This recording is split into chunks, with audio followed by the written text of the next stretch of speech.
সাইয়েদনা সুলাইমান বললেন, আল্লাহ, গোটা বিশ্বের সব প্রাণীকুল, পশুকুল, পক্ষীকুল, জিনকুল সবাইকে আমি একবেলা দুপুরের খাবার খাওয়াবো। আল্লাহ বললেন, নো সুলাইমান, এটা তোমার কাজ না, এটা আমার কাজ, তুমি পারবা না। পরে সুলাইমান আলাইহিস সালামের জোরাজুরির কারণে আল্লাহ বললেন, ওকে, ট্রাই করে দেখো পারো কিনা। সাইয়েদনা সুলাইমান আলাইহিস সালামের অনুসারী ছিল জিনেরা। জিনের বাদশারে বলল, জিনের বাদশা, সাগরের পাড়ে 40 কিলোমিটার জায়গার মধ্যে খাবারের আয়োজন করো। জিনের বাদশা বিশাল বিশাল ডেগ পাতিল নিয়ে সমস্ত জিনদেরকে নিয়ে রান্না বান্নার কাজ শুরু করল।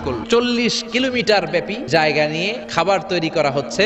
সব যখন রান্না শেষ, চলে এলো সেই মহেন্দ্রক্ষণ। ইন দ্য মিন টাইম সাগরের ভেতর থেকে এক বিশাল আকৃতির তিমি মাছ হা করে ডেকে বলল, সুলাইমান, খাবার দাও। উনি ঘোষণা দিলেন, যাও, এটারে খাবার দাও। তিমি মাছ বিশাল বড় হা করে বসে আছে সাগরে। জিনের বাদশা খাবার দিতে লাগলো। 1 কিলোমিটার শেষ, 5 কিলোমিটার শেষ, 10 কিলোমিটার শেষ, 40 কিলোমিটার শেষ। এখনো তিমি মাছের মুখ হা করা আছে না নাই? সাইয়েদনা সুলাইমান, শি ইজ